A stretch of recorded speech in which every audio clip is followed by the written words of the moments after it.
size matters not. Look at me. Judge me by my size, do you? And where you should not. For my ally is the Force. And a powerful ally it is. Life creates it. Makes it grow. Its energy surrounds us and binds us. Luminous beings are we, not this crude matter. You must feel the Force around you. Here, between you, me, the tree, the rock, everywhere. Yes, even between the land and the ship.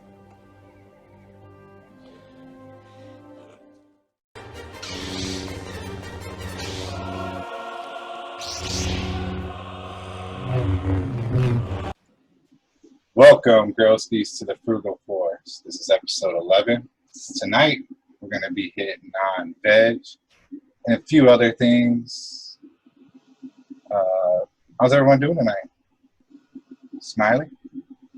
Doing awesome, man. It's fun. It's just another night hanging out with you guys. It's always a good time. So excited. Smiling as always. Letting the crystals guide you. Yeah. Spartan Grown, how's your week going? So far, so good. Had a sore back from working my ass off too much, but that's kind of my cure for everything. I'm just going to bury myself in work, and then I can shut out the outside world. So it's kind of what I was been doing all week. But I'm happy to be here and talking to human beings for a change. That's cool. And the Dark Lord himself, it's nice to see you back on. How you doing this week? Doing good, man. Finally made it back down into the dungeon and able to hang out and kick it with you guys. I'm really excited. I think it's been a couple weeks. I think last time I was on, I was just working in the garden, and that was it. I didn't even get a chance to kind of kick it and hang out. So happy to be here with you guys. Happy to have some social interaction, some humans, not just plants. Appreciate you all. Great to see you all. Cheers, Frugal Force. And for myself, I'm actually getting ready to start a new build. I got all my stuff for the 5x5 conversion and to finish up the Missy Cabana. My original plan was to go with 2 4x2s in there. Or 2 4x2 trays, I should say. But I ended up rethinking that. And now I'm going with 1 massive tray to make it even easier on myself. And I'm going to do a 4x4 in there. And then that gives me enough space to walk around the complete thing. And still, when I flip in the flower, I'm going to hit the sidewalls, no problem. So I'm really liking that. I got my easy swap pots in today. Got my Coco Loco, my Hydrogen, ready to rock. I hope to get a full build video, really in depth finally, not just talking about it, actually showing how to build the Frugal Force builds this week. So look forward to that, girlsies. Well, let's jump into the topic. And we're gonna hit pre-flower tonight. I think I said veg in the introduction there. You know, I got my sour melon. Shit happens. But first up, I kind of wanted to hit the most obvious thing that most people talk about when it goes into the flip is your nut change. If you're running like a bottle nutrient, you'll notice that you end up switching to a heavier phosphorus load. Or you'll hear people tell you in regenerative builds, like most of us do, that you want to cut back on nitrogen, which we're going to talk about a little bit tonight too. Myself, I've done it a few ways. I've done it to where I don't kick up the phosphorus and potassium in flour, and I do notice that you lose yield if you don't. But you can totally go all the way through with the same even nutrient line all the way to the end if you wanted to. You guys think about that? I think it's I don't really change important. anything. I think it's But really I'm synthetic. important to add a potassium to it. Sorry, man. Go ahead, dude. No, sorry, man. We were just talking the same time. Let's share a Coke. I was just thinking it's really important though when you flip to your potassium additive or when you're going to dose that, because I know from my experience, if you do that at too soon a point, you can really lose yield or gain yield. But you definitely want to bring that in after you have a full-on bud set. I know that from my experience in it, I guess. For me, my strategy is different because I have two different um, pot sizes that I deal with in my flower room. I have an auto pot system that I've been dialing in now for a couple of runs, and I'm really liking it. And I'll probably be adding a second tray eventually because it's just so nice. But in that system, I'm using 9 5-gallon pots, and I'm growing organically. 5 gallon is usually considered pretty small pot for an organic situation, and I grow some pretty big plants, especially for the size of pot that I'm in. So my workaround on that, for one, I'm in it's a sip situation, so smaller pots can grow a little bit bigger plants in that kind of a situation because basically the roots always can access the water. It's almost like a dual root zone. Anyhow, and the way that I build my pots, it makes it a dual root zone because I put those clay pebbles, hydrogen or whatever, at the bottom of my pot. So there's a water level, there's like a rocky level, and then there's my soil on top of that. So the roots can grow through the rocky level through the bottom of the pot to the water level. Anyhow, because I'm worried about running out of nutrients in that situation and I don't feed through the water, what I do is I keep my plants in the veg stage in smaller pots. They get stepped up from, their nursery pot to a 1 gal, then to go from a 1 to a 2, and they stay in those 2s until a week to 2 weeks before I put them in flower. And I determine that time by just the way they look. If they perk up after transplant and there's not a lot of transplant shock, they go right in. But, obviously if they are a little shocked, I might let them wait another week if they need it. But so I'm going from a 2-gallon pot to a 5-gallon pot, and it's planned that way. And the reason is that I'm wanting at least twice as much media once I go into flower, because I'm spending at least twice as much time, in flower. It's taking 2 months. I also will amend the soil to make it a little stronger because I have a couple strains, namely my blue cough, that just loves to fucking eat. So if I don't give her extra nutrition, in an organic situation, you kind of have to get ahead of the game. So not only am I putting, I'm up potting into fresh soil, I'm also amending that soil with some of my BioLive at that point just to get ahead of the curve. But I don't like to add anything after about week 3, usually week 4 at the absolute latest, because it takes so long in an organic situation for those things to break down that they're still breaking down on week 5, week 6. And I'm really trying to limit my nitrogen. In the amending of the soil, there's nitrogen in that. My BioLive's got, I think, a 5. But after that, if I were to top dress anything after that, it would be very low in nitrogen, like no higher than like a 2 or less. And of course, nothing after about week 3 or 4. So that's what I do on the auto pots, but there's no top dressing on the auto pots. So it's all just amended in the soil. But then when I do my other way, which is through my SIP containers, I can only get 4 of those because they're so much bigger under a light. So I'm in a lot bigger situation. They're already transplanted into those big pots when they go in there. I don't amend the soil and all that because I feel like it's such a much bigger situation. 1.5 cubic feet to be exact of soil fits in those. And so I don't do that. But what I'll do in that case is that's when I take advantage of those top dresses I was talking about. If it's like going into flower or very early within week 1 of flower, I'll still use that BioLive. It's got that 542, or I think it's 542 or 544. I'm not sure off the top of my head. But then as I get later into flower, closer to my cutoff period at week 4, everything, it's usually I have a all-purpose like a 2210, I think it is, or 228. It's a really high with that potassium at the end, and I'll use that as a top dress on that last cutoff period, week 3 or week 4, depending on what the plant's telling me. So there's two different strategies. I either do a top dress, but it's all depending on the plant, or the medium size, because in organics, that's my battery. That's my food bank. Because in both situations, they're only getting straight water. So so it's either a top dress situation when I have the larger media where it's not that big of a deal as far as I'm concerned, or when I'm in a smaller pot, I try to get ahead of the curve by amending that soil, making it a little more charged than what it comes out of the bag. Just because I don't top dress anything in those auto pots. I just let those ride, and they do great. I love them. It's an important point that you brought up there is you got to watch it. Like, yeah, we know that when we amend something that sometimes we're not feeding, that stuff's not getting fed to our plant till the next grow. But a lot of these top feeds are almost, I would say, instant available. Like when you throw it in, like if you top dress with Bad Bunny, your plant's going to get something out of it right away. And you don't want that nitrogen getting into your plant right away at that late stage in flower. So that's myself. I like to just do it one time right at the beginning of flip.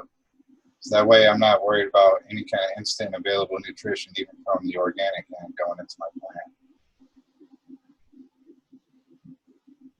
Yeah, I like that strategy too, because I'm doing that in both situations. I mean, I'm either hitting it with a top dress or it's getting mixed in the soil right on day one. So I'm kind of doing the same thing with that. So I'd have to agree with you. But there's also something to be said about, like, yeah, I'm only doing it right there, but from when I was growing in synganically or synthetically, when you got to around week 4, if you gave it a potassium boost, you seen an increase in your flower size. And that's why that cutoff week for me. So my bloom booster week, I guess you would want to call it, is usually week 3. Usually the end of week 3, beginning of week 4. I'll put on that. Hold on, I keep talking about this thing. I'm just going to walk over and grab it so I can tell you exactly the product I'm using. Talks amongst yourselves.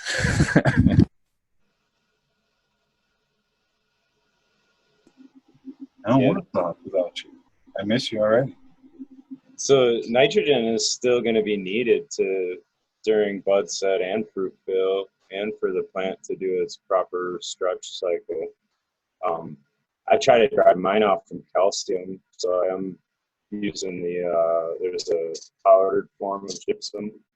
So a lot of times we'll find it in a pelletized form, so it's a little bigger particle, I guess. And when I get it in a powder, it's a lot faster reacting that way. So something to keep in mind. I got that from Bill as well. It's part of that shit. Yeah, so I got this stuff, and it's like I'm not using it the way you're supposed to, as far as the bag's concerned. I just starting to read some of it, and I'm laughing to myself because I'm one of those guys that ignores labels and just starts reading the ingredients and then decides if that's what I want or not. So that's funny. So this is actually advertised as a compost tea mix, but it's made by Planet Earth, and it just says, I don't know if there's a name for it. It just says Planet Earth. Well, here's a dry fertilizer compost tea mix, I guess maybe is the product name. But it's a 1.85, so I'm going to call that a 2. 1.98, I'm going to call that a 2. And a 10.9, I'm going to call that an 11. So it's really heavy on the potassium. But that's my strategy because I want to get the potassium. That's what I think drives weight. And I mean, I have the numbers. I mean, it's ridiculous. I'll forever do it unless somebody else changes my mind. But I think you're right, because wasn't that like Kiss Organics one podcast where he was interviewing, I think, Allison Justice or one of those professionals in plant uptake nutrients and things like that was talking about how like the idea of phosphorus kind of comes from like poinsettia science and things like that, and it just kind of it's taken from that, and really the cannabis wants more potassium, it wants more ammonium and things like that, whereas like phosphorus is, all plants just require phosphorus, it's just, but the amount that we're actually giving it in our fertilizers is like incredible excesses of phosphorus than what we're actually feeding. It wasn't Dr. Justice, but that's an excellent episode too. But it was a more recent one. But you're right, because I remember hearing it, and it kind of confirmed what I already kind of figured out on my own. But she had said, or at least what I remember of it was that the testing, the tissue samples and all that, that if you ran a phosphorus deficiency the whole time in flower, you wouldn't even, it didn't correlate to a lower yield. So it wasn't even tied to yield as far as she was concerned, but that obviously wasn't the case with potassium. So when she said that, it made sense to me. But I was looking at this thing, and I mean, this thing, when I read this off, all this shit that's in this thing, it sounds just amazing. It says it's derived from earthworm castings, bat guano, seabird guano. You know, I'm not a big fan of the guanos, but whatever. Fish meal, crab meal, kelp meal, alfalfa meal, blood meal. Not a fan of the blood meal, but that's where the nitrogen is coming from. Bone meal, feather meal, fish bone meal. There's a ton of fish product. I'm liking that. Azomite, rock phosphite, langbeinite, shrimp meal, insect frass, neem, seed meal. I'm not a big fan of that one. Oyster shell. So all of those are some pretty big organic chunks that are going to take a long time to break down. But there's a lot of super micronutrients in there. There's a lot of chitin, it looks like. So I'm happy with most of that stuff. And then it says it contains 5% humus, which is sweet. I'll take the humus. 0.5% humic acid from the lendernite. And then it's got, I'm not going to go through them all, but a whole laundry list of ectomycorrhizae fungi and a ton of bacteria. They need to rename that. Sounds like an all-star product right there. Yeah, It's got everything. it's even got the organic seal at the bottom. Yeah, so those Made in numbers, USA, most importantly. USA. those numbers though, wouldn't that represent it in a tea mix? So is that its representation as mixed with the water? Is it a tea mix? I mean, I'm not against. No, those numbers are an industry standard for, like, that is by weight of what's in this bag. So yeah, those but are, I'm just saying. Usually, the 1 point numbers like that are for liquids forms. are you saying because it says to the 0.85? Is that what you mean, or? Yeah, that's what I'm getting at. Is like usually that means you take a scoop, mix it with so many gallons of water, and that's the number that it came out with. But I don't know. Maybe I'm wrong. Well, it's I got. feel like I the mean, ratio would still be the same, wouldn't it?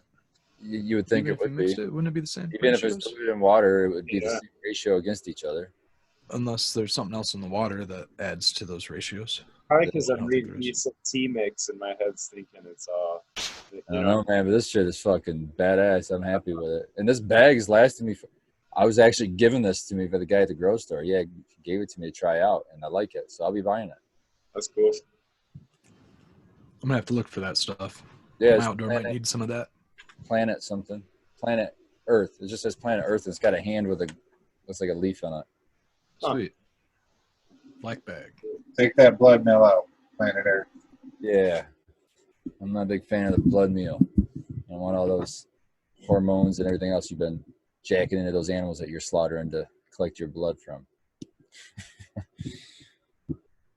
But I am a big fan of reusing waste products, so it's kind of well, if it was 100% organic bag, would that mean that the cattle would have had to have been fed organic grass? Is it going to go back that far? I hope it goes back that far. I don't know. It would be nice if it went back that far, but even then, is the grass organic?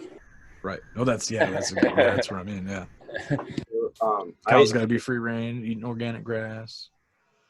During the bud set phase, like you were talking, so during the flip time, I usually use a lot of kelp meal during that time because the kelp is kind of known to help with the amount of bud set that happens.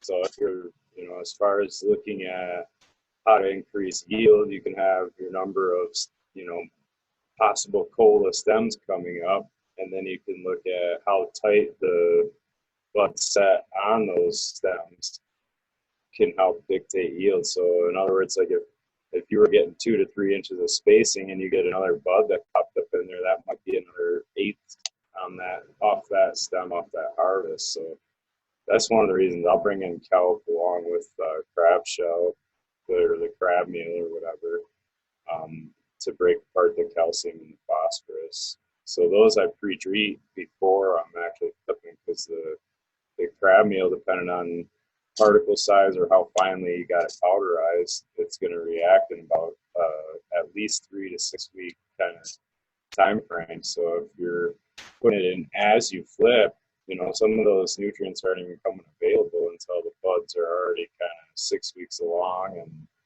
pretty much don't need it. So I think timing of those and understanding how those amendments break down over time is a good way to start, because sometimes it's, if you're adding it now, it might not even be anything that's going to help you for what you thought if you were adding it. That's just pure calcium, right? So that's not that bad even at the end. Well, it'd be chitin in your crab too, probably. Oyster, that would be pure calcium, I think. If you get like a powdered oyster product, that's probably the closest pure calcium I think you're going to get out of the ocean. Or maybe Oyster, fish bone. oyster is calcium carbonate, and then the crab and the shells and the bone are calcium phosphate, or calcium phosphorus, or whatever. So, but they do, so the crab, when it's breaking down, because it's proteins and things that build that shell together, it's actually releasing amino acid and nitrogen to the plant along with it. So some of those things actually do carry some ability to supply some of that nitrogen need too. So some of that, I don't really, like in flour, I don't really try to focus a lot on nitrogen just because of that. I know some of the additives I'm putting in are supplying that. And I'm also trying to drive it a lot more off of calcium anyway. So as opposed to trying to really get too much nitrogen going and not have the proper amount of calcium to support proper growth with it. Is there anything else you guys like to add in to help with the flips? Say like 2-row malted barley. I like to add in for a few things, but for one of the main things right there at the beginning of the flip is I see that it increases my my fungal bloom on my topsoil. So I figure it does it the same within the whole bed. And I like to think that I want my soil a little more fungal dominant going into flower. So I do that. And I've also heard that the 2-row malted barley it helps you finish off a lot quicker too, along with making tighter bud sets. Yeah, I run a malted barley a lot. So David, I actually wait till about day 4, but I try to do it at that point. Any seed sprout tea I think will work, but I do another time at week 3, and then week 5 I'm hitting it with the malted barley. I actually, just like we were talking with the nutrients, I also changed the microbes that I water in once a week. So I'll get off the recharge as I want to cut out nitrogen and switch up to Mammoth P. And I've also been really liking the product called Amplify that I won at that Funeral Hunt contest. I won a gallon of that stuff. Thank God, that's so badass. But so I've been pretty liberal with it because I won so much of it. But that seems to be really good stuff too. And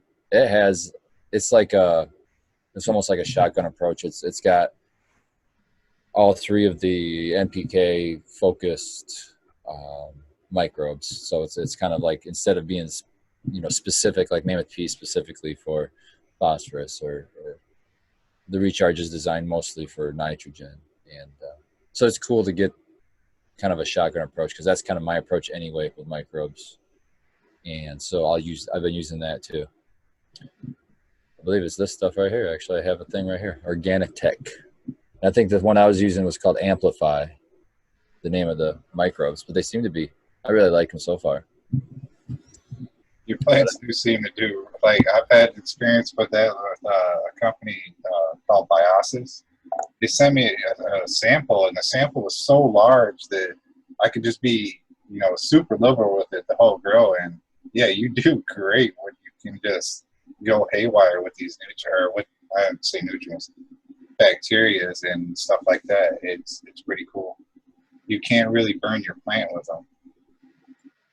The reason I add the malted barley is for cytokinin, or that hormone shift, and the addition of plant growth promoting bacteria like that. So they're PGPRs is the term they use for it, but that also is raising the cytokinin development or process within the root zone. So in a way, it accomplishes the similar thing. So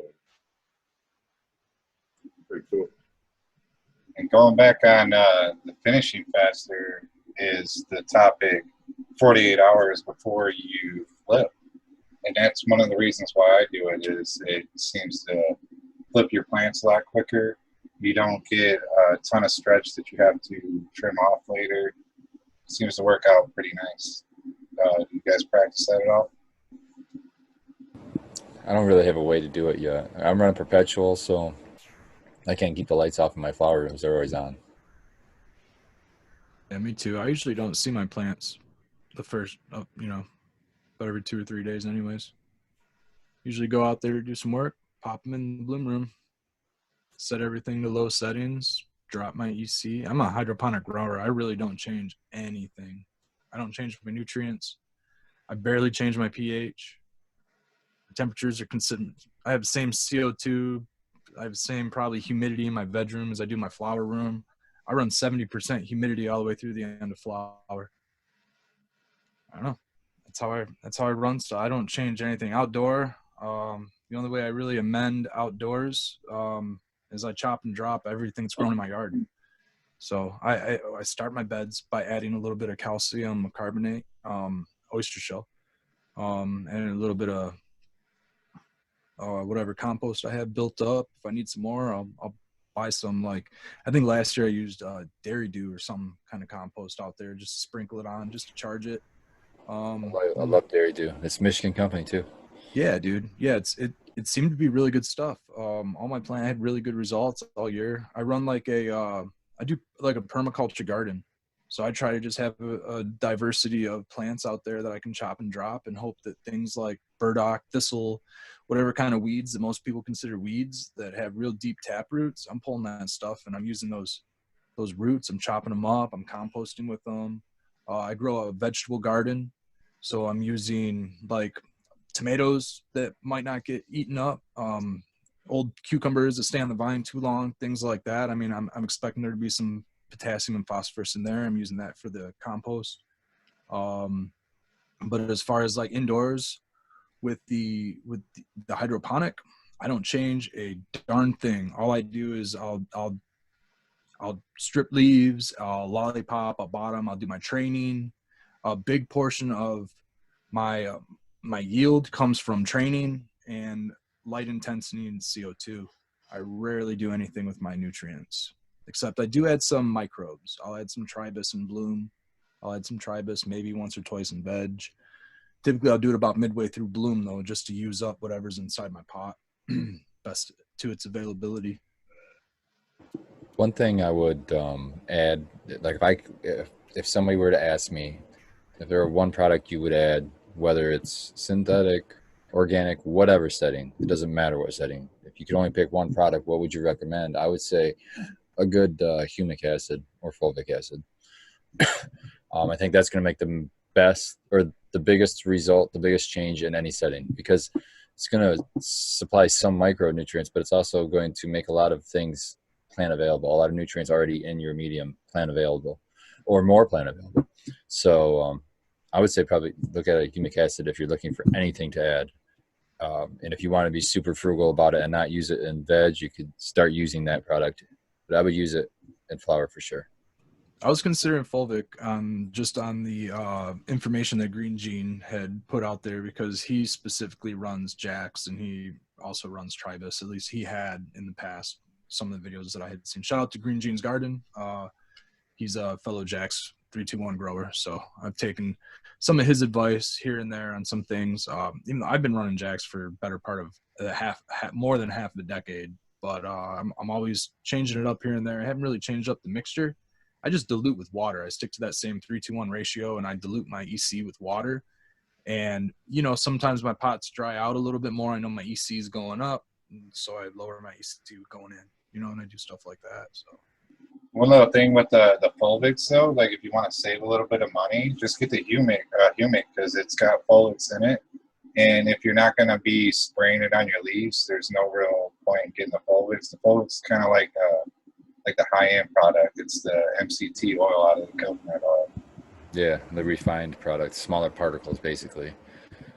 You know, and that's all really humic acid is. It's like the finest organic particle ground down to like the finest, not the finest, I guess fulvic would be the finest, and then humic is the one step above. Humic serves as a multiple functions, but it does serve as a biostimulant too. So it will stimulate the microbial community and growth too. That's No, part.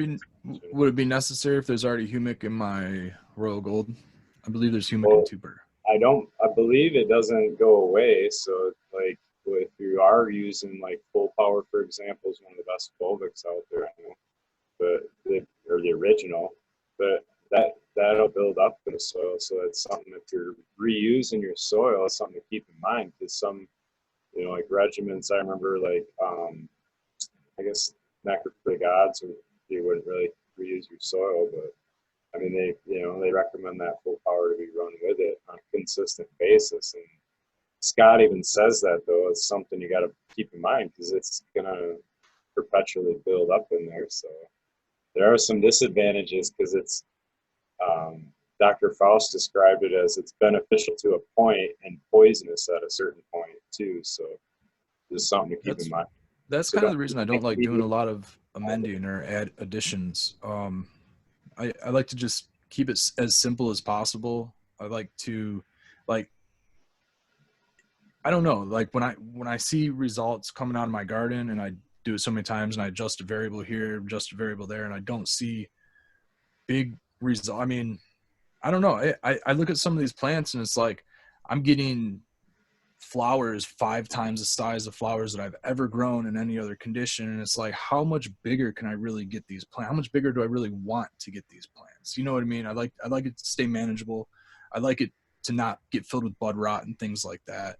Yeah, I could drop my humidity and do some avoidances like that. But then again, I mean, I want the plants to be as natural as possible. Also, a lot of times I've seen like running higher ECs for force feeding plants, adding things like plant growth regulators and stuff like that. Just gives you abnormal looking flowers, gives you strange flavors. You know, I've had strange flavors that I think come from certain additions and stuff like that. And I don't know if it's necessarily organics, synthetics, or whatever, a mixture of both. But it almost seems like I'll smoke 3 different strains of weed.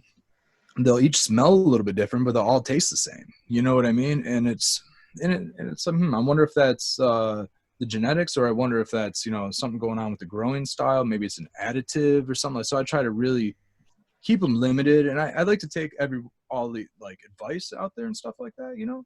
But as far as like applicating it to my style, I like to just keep it as simple as possible, because I don't like to go out and buy a lot of stuff. This is just me personally, you know.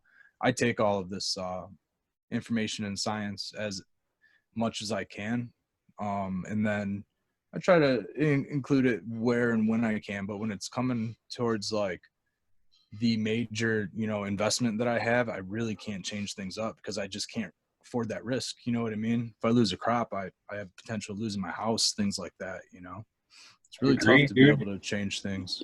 Have you ever tried bud candy? It literally makes all your strains taste the same, but it's not a bad taste. Like, as a sweetener, I don't mind bud candy, like the taste itself. I'm not sure if it's bad for you or not, but it does make everything taste the same.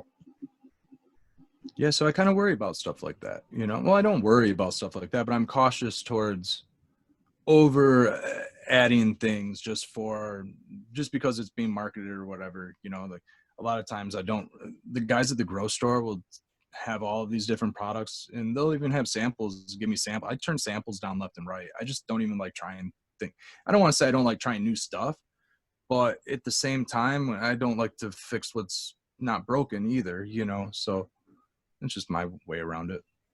Grab it next time. We'll just give it away to somebody. Somebody could use it. I do too. Like, I got some products, you know, I'm more than happy to fucking share, because I'm never going to use them.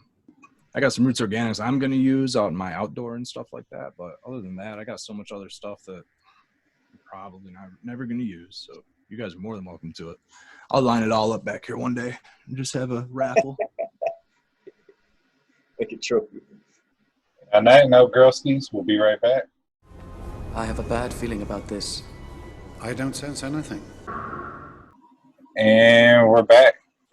just before we went live here, we were talking about sugar sources in like your compost tea, and it's kind of something that I learned early on from people that were much smarter than me, is that if you're adding in a sugar source with, say, your compost, what you want your microbes really to break down, they're going to go for the sugar source first, just like we do with the junk food.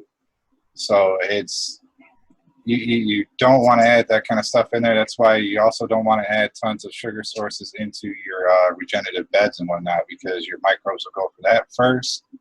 And then the ones that are there to break down the harder stuff that you really want will not be in high populations, the ones that thrive on sugar as well. Well, I guess I would look at it a little differently after listening to that podcast, because the way she was explaining that is like the sugars bloom like almost like the microbes that are like weeds. They just feed on the free stuff that's out there, where like it gives the microbe life a way to outcompete what the plant really wants to do, maybe, is what I took from that. So like so when the microbes bloom, they basically require that sugar source, but they also require all the other nutrients: nitrogen, phosphorus, potassium, calcium. That's how they build their bodies, and that's how they build stuff they need. So it's all kind of cycling through. But the point that I guess the takeaway I would have from that is you want to have diversity in what you're feeding that the microbial life of the soil, versus just trying to, always add a molasses source to even your compost teas or something you're pouring on. Think of some of these other top dressings as, those are food for microbes too, I don't know. Yeah, what I worry about with it adding too much sugar in is, say, like, those microbes in there just get adjusted to doing their own thing without setting up their relationship with the plant itself. Like they can just go around sustain themselves with the sugar and nitrogen and whatever else is in the soil, and they don't need to do the exchange. You just don't get that intelligence going that we're always talking about. Right, you're acting almost, you could think, as wherever this sugar source is pulling up, we're going to imagine that it's not by the plant's roots. And if that's the case, it's acting as almost another root zone trying to attract microbes away. It's almost going to compete. You know what I mean? Depending on where the microbes are at, they're going to stay where the food is at. They're not going to be moving around towards the plant roots if there's an explosion of food somewhere else throughout the soil. But I think I wanted to give a real world example of what Smiley was kind of getting at. Was, I don't know if you've ever noticed a problem with wood. A lot of people think to use wood chips. When you put wood chips in a soil that haven't been decomposed, what happens is it takes a lot of fungus to break that down, because there's a lot of lignin in wood, and bacteria just can't break it down. So it takes something higher on the food chain. So it takes fungus. Well, for the fungus to even have to make the process to begin to break that wood down, it requires nitrogen. So if you have a lot of wood chips in your soil, you're going to get nitrogen deficiencies all throughout your plants until that fungus can, do its work and get all that done. So it almost acts like a nitrogen sponge, kind of. So the sugar, the way he's trying to explain is the sugar is going to be the same thing, because basically you're attracting a bunch of microorganisms into one spot. Well, once the food source is gone, once they're there at the food source, they have to process that food source. Well, they can't just process it with nothing. They need some kind of a fuel. So it's usually some kind of a nutrient that they're going to utilize to maybe produce an enzyme to use to act like a stomach acid and break it down for them. But nutrients are needed for that. So if you continually just, like, if somebody says, oh, a little bit of sugar is good, how about a lot of sugar? Well, no, a lot of sugar is bad. Everything is I think Scotty Reel says this on DGC all the time, and it stuck with me. The poison's in the dose. Something that could be completely, water, it's essential for us to live, but in the right dose, it can kill us too. And to piggyback on that, I want to point out, because I've recommended in the past to just everything that comes off your plant, including the stalks and whatnot, to go right into it. But I've learned that, recently, and what I'm recommending for people following the Frugal Forest build, or I'd say even just organics, any kind of builds in general, Burn it. Turn it to ash first, and then add it in. That way, you're not robbing nitrogen. Because I feel like if you're just chopping all that stock into your beds every single time, there is no way it's got time to break all that down. And after like 3 or 4 runs, you're going to start running into some issues. I thought I had it written down. I was trying to go through my regenerative conference notes. Shout out to Smiley over there wearing their hat. Last year, the Ann Arbor, Michigan one, I think it was Leighton Morrison from Kingdom Aquaponics, or one of the guys was talking about brewing tea. And it was either he or Chris Trump, one of the two guys talking about brewing tea.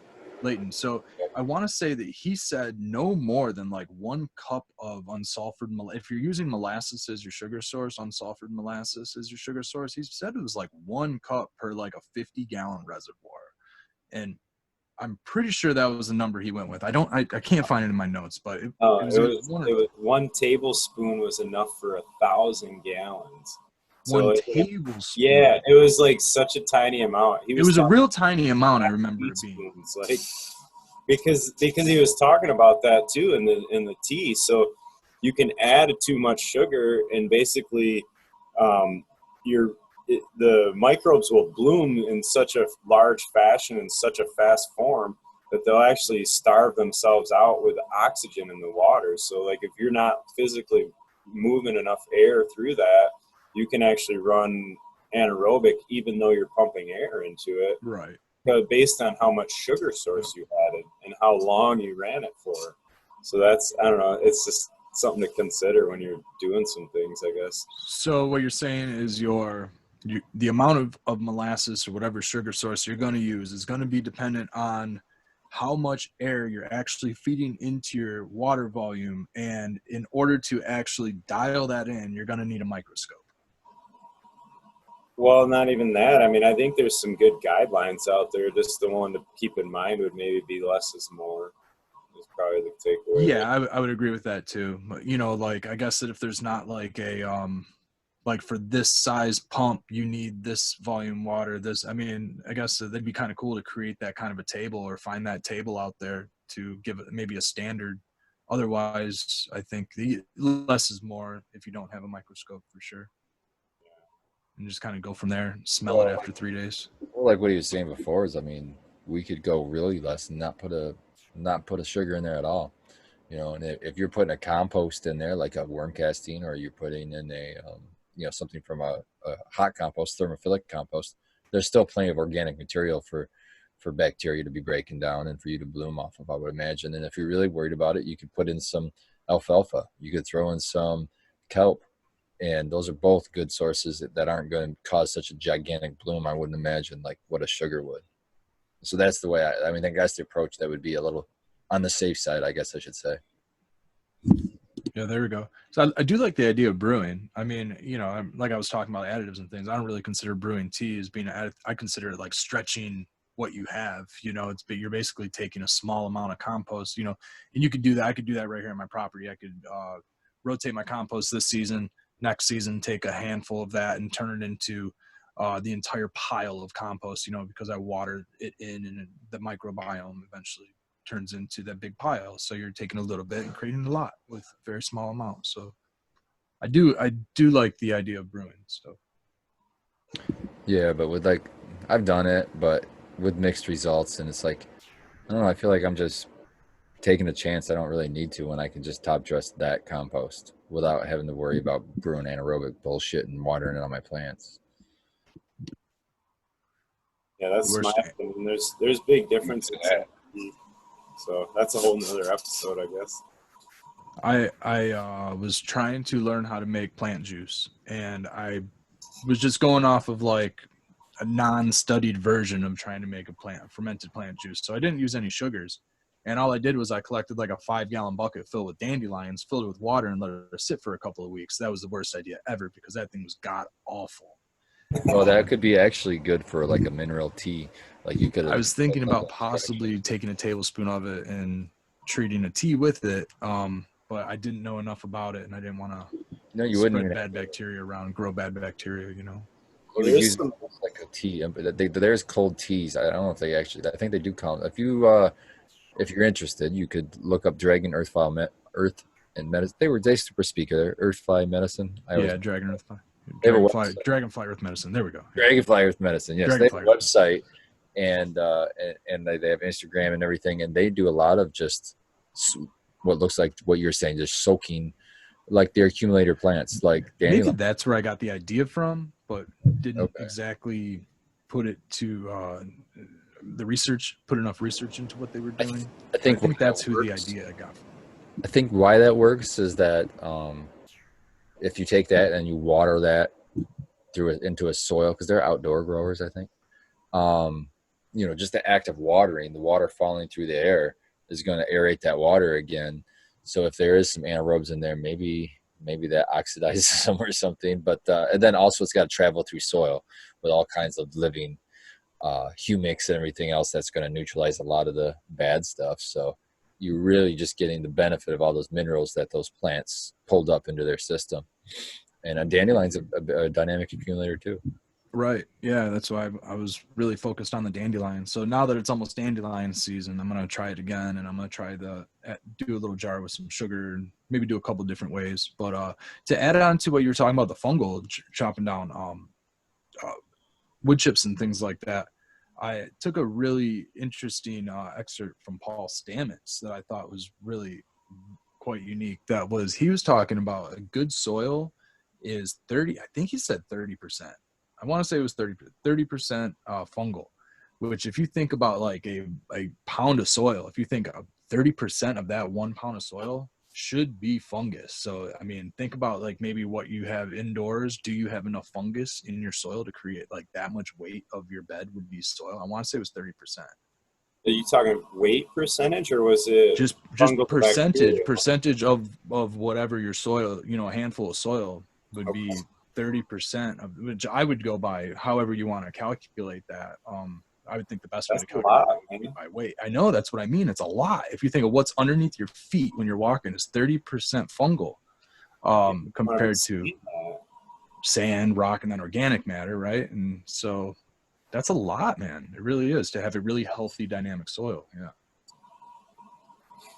I know that it's important to, so the guys talk fungal to bacterial dominance, but like you're saying, trying to build a fungal community for flower, like Abolish mentioned earlier, like I think some of that actually takes trying to build a soil and build the system that way anyway, because you're trying to you're basically trying to make an environment where the fungal life is going to be the happiest, so it's going to repopulate the most, versus where most of the time we're creating environments where bacteria are going to be the ones that are replicating the most. So that's something that I think it takes some planning. It's not just, I'm going to go add this to be fungal. It takes more planning than that, because if it's not the right soil environment, that fungal is not really going to replicate anyway. I don't think that's like a totally agreed upon thing.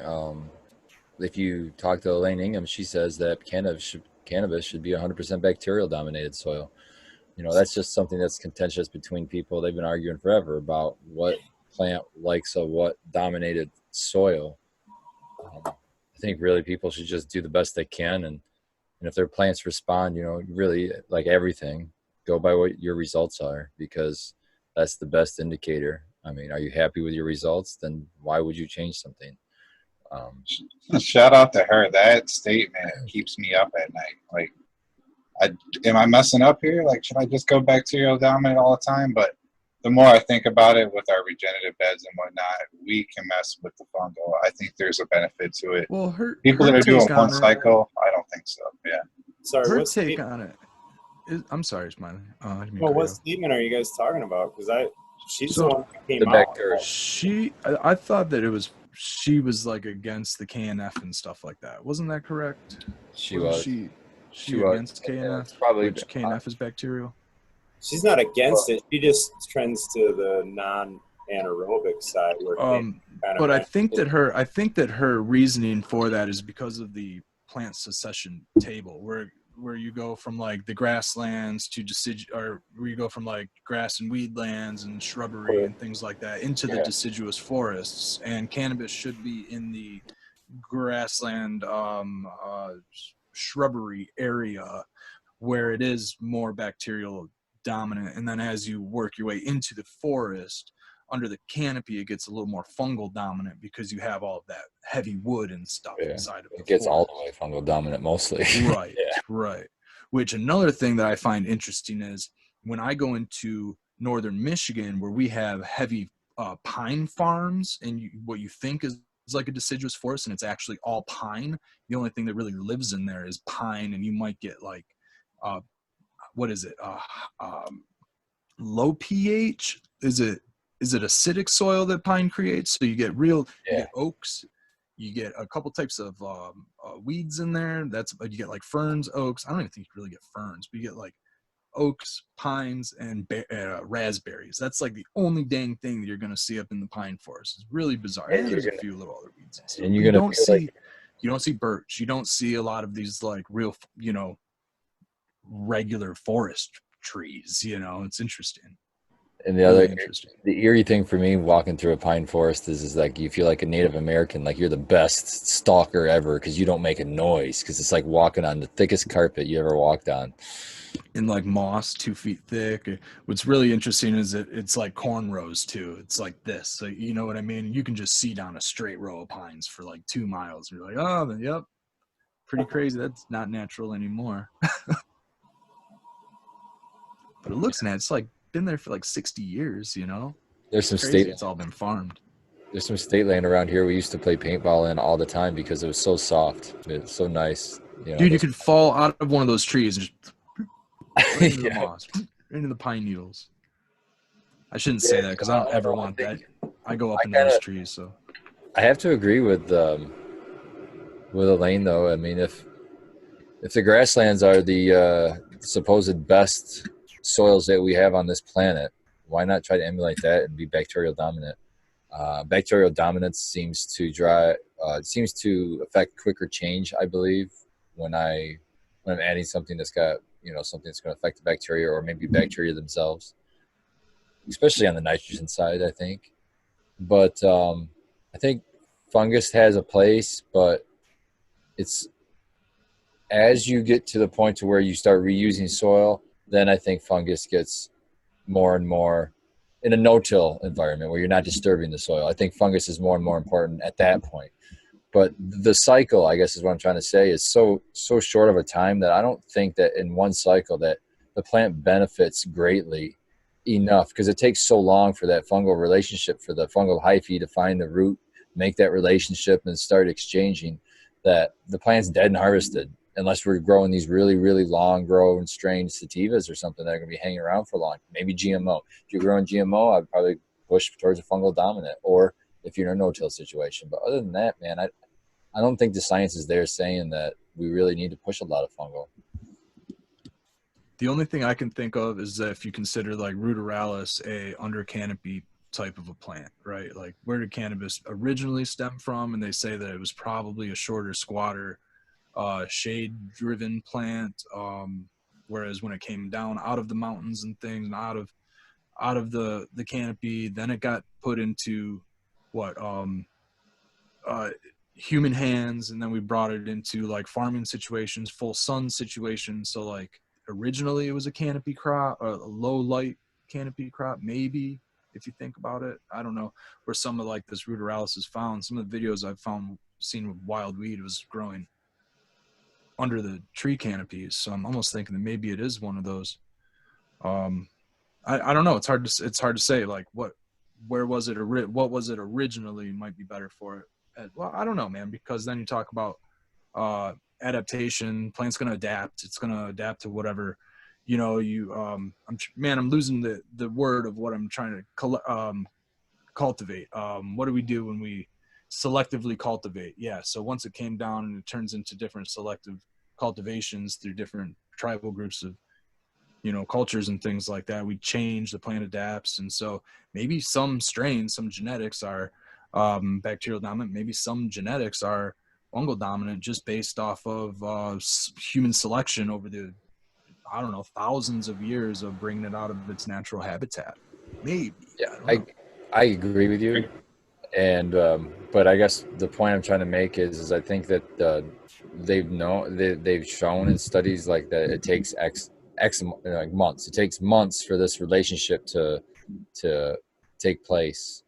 And so my point is, unless you have a long flowering plant, you know, opposite of ruderalis, like whatever you want to call them, sativas is what I like to call them. I don't think it's beneficial to really concentrate your time and efforts on building a fungal relationship that's going to be over as soon as it happens. Well, it sounds like a fungal dominant soil wouldn't be good for any annual. It sounds like it would only be good for perennials and trees, really, right? Well, it I depends on think the fungal. ultimately the plant's going to dictate what the dominance of that microbial community is, but the idea of adding fungal, I think, really comes into account for the full nutrient cycling of things. So there's a lot that the fungi can add as far as enzymes, like breaking down harder rocks and stuff like that too. So there's a lot more to it with polysaccharide and different exchanges.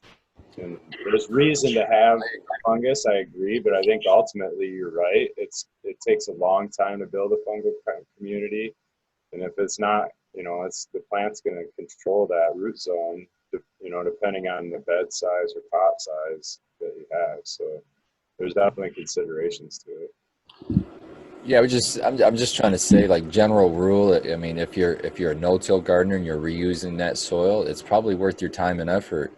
But if you're just going to disturb the soil and kill any fungal relationship that ultimately does make it to harvest, then it's kind of like wasted effort in my eyes. So I think as far as your return on investment with just time invested, I think it's just not worth it. So like, I'm not even going to go there. I was just going to I was going to do a print. So like whatever cocoa blend, whatever you're going to use with mycorrhizae, I mean, it's really not that important if you're just going to be using that stuff for transplant flower or knock it out, But at the same So time, you if I'm paying the same price, or if I got to pay $1 more for the one with the mycorrhizae, I'm still going to buy it. I still think it's worth that much effort. Like I said, it's time invested. Especially if you're going to reuse it, right? I mean, if you're going to reuse it, if you're putting anything in it. Or if it's an outdoor situation too, because fungus. And I do use it outdoor. Yeah. Yeah, that's one of the things. I do all my starts in like basically Pro Mix. I use all my seed starts. I just use Pro Mix with mycorrhizae because all that stuff's going outdoors anyways. I don't want people to think that I'm, against fungi at all. I mean, obviously there's beneficial fungi too, as far as like Bovaria bassiana. I'll use that in an IPM situation. It doesn't take that long to do what I want it to do. And that's the reason. So I'm not saying all fungi products you shouldn't use. What I'm saying is if it's in the soil, I mean, no-till situation, reusing the soil beds situation, great. All those are good situations. But for the majority of the people who are reusing or not reusing their stuff and they're just getting new soil every run, it's probably, it's not worth the money if it's going to cost you more. I mean, just think about how long any mycelium map takes to grow. I mean, it can take a little while to get sprouted, go and reproduce, and everything that it needs to do. I agree. Yeah. Yeah. Shout out to D's Bags. I can sit there and watch them. D's Bags. I love watching that stuff grow on that. I think it's wheat or whatever they're using to spent whatever. It takes a good month before those things even start. Can we just talk about the force for a second? Because that like when we talk about mycelium, it just reminds me of fractals. And I think fractals are some of the coolest things. You can have it in wood with electricity. You get a fractal pattern. And then so like let's start at a real small scale. Let's say mycelium is it's kind of small, so we'll start there.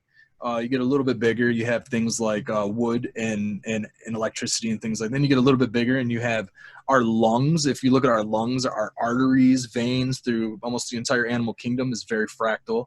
Let's get bigger and let's talk about a river system. River systems are very fractal. And then when you get bigger is like the earth actually breathing, because when you look at a mountain ranges are incredibly fractal. And then when you get up even higher than that, lightning is fractal. And so I'm just going to keep going, but it all starts in mycelium, right? What kind of mushrooms are you talking about over there, Red? Whatever, man. Lion's man today. Well, I think it can kind of be explained by natural selection and the efficiency of what Mother Nature basically forces on everything to develop as it evolves. You know, when Paul Stamos was talking about the test or the experiment they did in, I believe, in Japan to where they replicated by putting food sources where they wanted stops to be in the subway system. They laid out a sub, or you know, where the stops were to be. They're trying to figure out the most efficient routes to make these subways. Well, they did that, and then they introduced mycelium and watched how it formed, and it kind of reached out in different directions, kind of exploring. Once it identified where all the food sources were, which were the stops, it reorganized itself and grew in such a manner to be the most efficient. And they ended up using that to design their subway system because it was the most efficient way. I love that story so much. I think it's one of the coolest stories, dude. Yeah, so that just tells me that, you know, as a living thing, we're trying to, you know, the one that always survives is the one that can do things the most efficient way. So I don't call that intelligent, dude. It just made fucking how many decisions? You know, like a small Sentient, map of where it wasn't. You know what I mean? It figured out where the food only was, and what the past. It made decisions. Like Shout out to Leighton Morrison one more time again, because he brought the term biomimicry into the forefront of my mind when I was going through my notes there, and that reminds me of biomimicry, right? And that's something that I like to put forth into my permaculture garden, is just look, observe nature, go into the woods, go into the grasslands. You're gonna see a bunch of different things, okay? And try to, obviously you can't really do that in a finite space indoors, okay? I'm talking about a permaculture garden outside, almost specifically, where I want to attract pollinators and bees and bugs and all of these different things. I'm not afraid of bugs in my outdoor space because I know that most of these bugs I'm attracting are predators for the bad bugs and stuff like that. So I like this term of biomimicry. There's another one that's like bioengineering, which is exactly what Spartan was talking about. Bioengineering is utilizing nature to figure out how we can almost engineer either living structures, communities, and all of that kind of stuff. I think it's very, very interesting of a topic, utilizing nature as a way that we can actually be civilized humans. yeah, and I think it's funny how nature mimics itself, like what you were explaining. Like, you know, a river, it's going to take the path of least resistance. Well, that's just the most efficient path. You know, again, we go back to the mycelium did the same thing, and I think that's why we see these things that remind us of the same things. Our, you know, obviously our blood vessels, you know, they have evolved to be the most efficient way to get blood and oxygen to all throughout our body, and I think it's just really everything kind of boils down to efficiency. You know, the most efficient organism wins. So I think that's kind of how it explains a lot of that stuff. Yeah, and that's another reason why I don't like to change up my process or add anything. Because then you got to learn a whole new system, and you're not efficient anymore. Not efficient anymore, exactly. That's true, though. I mean, if you got something that's working. That's why there will always be something to talk about, because everybody has found a way that works so good for them and makes them efficient, but everybody's environment is just that little bit different. So you always got to tweak it. So it's fun to just sit here with everybody here. You know, it's just a blessing to listen to everybody else's ways of solving things and then comparing it with your own and think, wow, maybe I can apply that to my garden. And, you know, so I don't know. It's just really cool. And that's crazy. Even our outdoor gardens are different because we can have different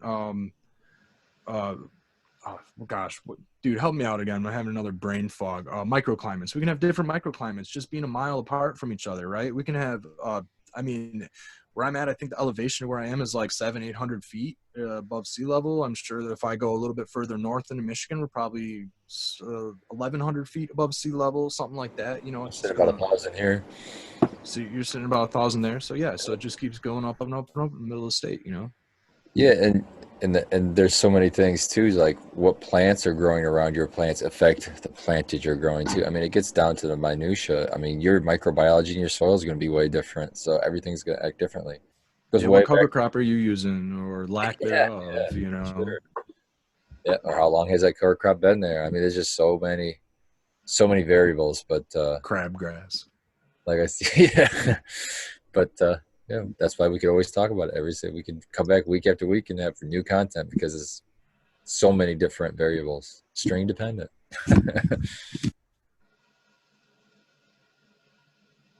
That's what makes terroir. I just wonder if it's like if you're intentionally trying to adjust the flavors by adding things, like if that's considered a terroir then at that point, you know.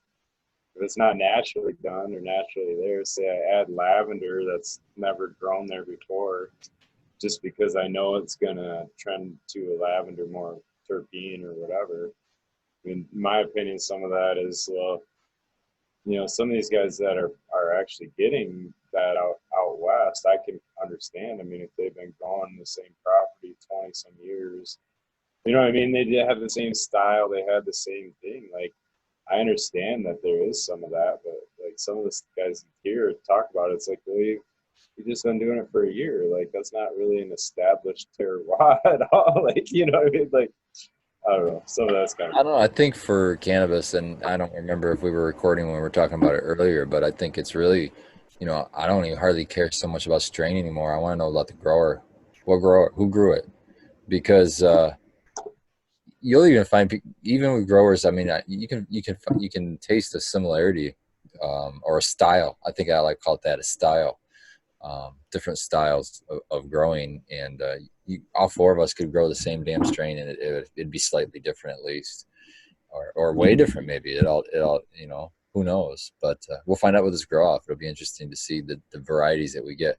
It's not going to be quite the same because they're not clones of each other and they're different phenos, but it'll be interesting to see how far apart some of these are. Yeah, I'm really interested to see, especially once everybody gets a clone of that keeper cut and then tries running it. That would And be don't get discouraged, Groskies, when you try and smell mine. Sorry, I have a developed terroir. We should do a second gathering, and like after everybody gets a chance to run out the new cut, the keeper cut, and see how it all holds out and is different, how it is adapted. well, even the light and nutrient, all that. I don't know. I'm sure some people are running hydro and all those forms too. But all forms of light source. It's gonna be crazy. Yeah, it's going to be fun, that's for sure. I just hope we can do it when planned and it doesn't have to be postponed too much. I know that's gonna be kind of up in the air a little bit, ain't it? Well, it's kind of in the epicenter right now, so it's not exactly the first place I want to go after a shutdown. I mean, Remember, man, Wuhan has no reported cases. You're good, dude. You're good. Wait till Detroit. They'll be there by then.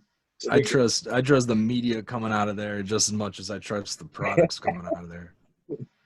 if you think about it, though, a lot of people are worried because it's like if you chopped it at like the earliest date or whatever, you would have got like I think a 17-day cure or something like that.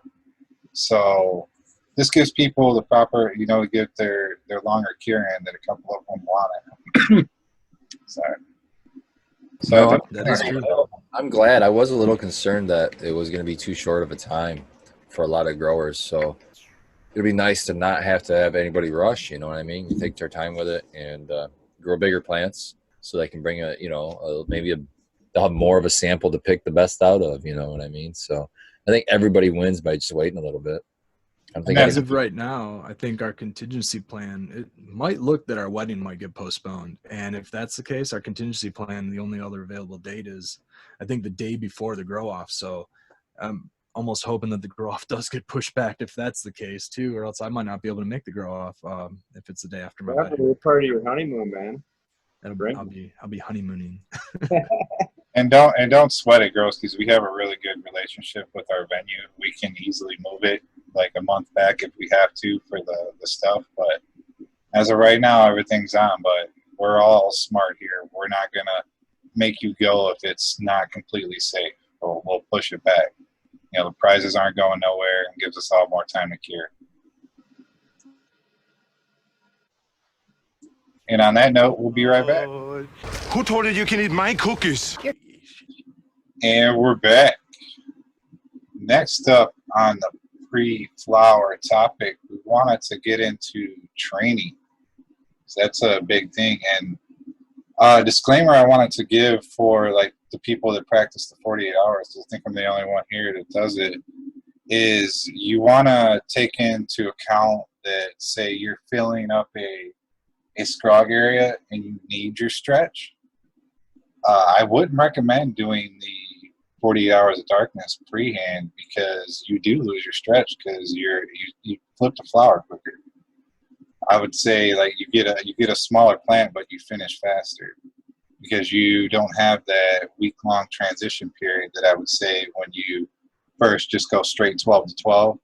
Like, I don't think you normally see a flower sign, at least I haven't in the past, until, say, at earliest maybe day 12.